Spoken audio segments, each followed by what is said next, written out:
Hi, my name is Brandon James. This is season 8 for me with the San Antonio Spurs by way of Atlanta, Georgia. In a few moments, you're going to hear voices from the people in our organization that make up Spurs Sports and Entertainment. The reason being, and the reason you have yet to hear officially from our organization, is because we're listening. We're pressing pause amidst all that's going on to listen to our people, what they're feeling, what their experiences have been, what we can do together to impact change. This listening will be ongoing. You're about to hear stories about pain racism has caused, but there's so many other areas we need to continue to listen and learn about. From the systematic and oppressive constructs we need to change economically, the law, access to education, prejudices and biases. The list goes on and on. Please join us in our conversation as we listen to the voices, and then walk with us towards real change in a society that treats everyone with dignity, respect, and equality. Neither of my parents were born in the United States. My mom, West Africa, my dad, Central America. And the joke I've always had with my sisters is that what bubble do we circle on those standardized race questionnaires? My dad is Hispanic, my mom is African and Middle Eastern.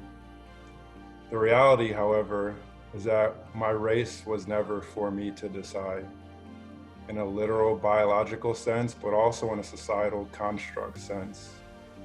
You see, my race was decided for me when I got called a nigger a few weeks ago by a white man running down the street. My race was decided when I had to pick a friend up in high school from the next subdivision over because their parents didn't want them hanging out with a black kid.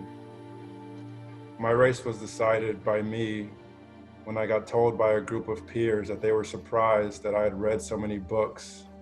But they shouldn't have been surprised because in fact, I talked white.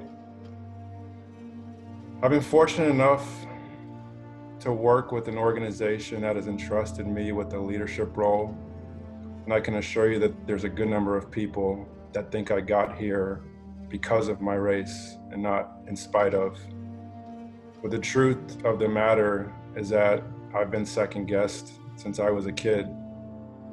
As a black man, every day you have to prove that you belong, that you earned your seat at the table based on your merits, based on your character, not based on the filling of a quota. In fact, I've been trying to prove myself for so long that I've now convinced myself that I do belong. And it's now my personal responsibility to ensure that every young black boy that I encounter also feels that he too is adequate and that he belongs. And it's a burden that I'm honored to carry, but it's one that I wish I didn't have to. This is every day.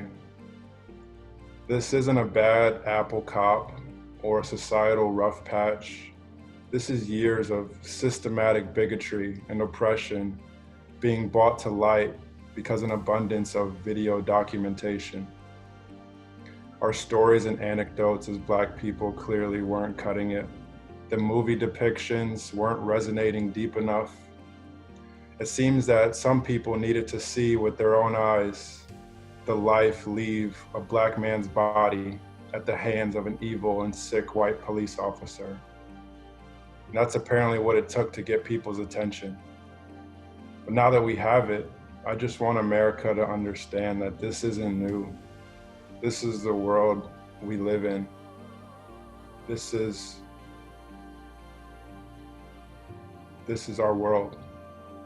So I've never experienced the level of torture that George Floyd did. I can in no uncertain terms tell you that I've often felt less than.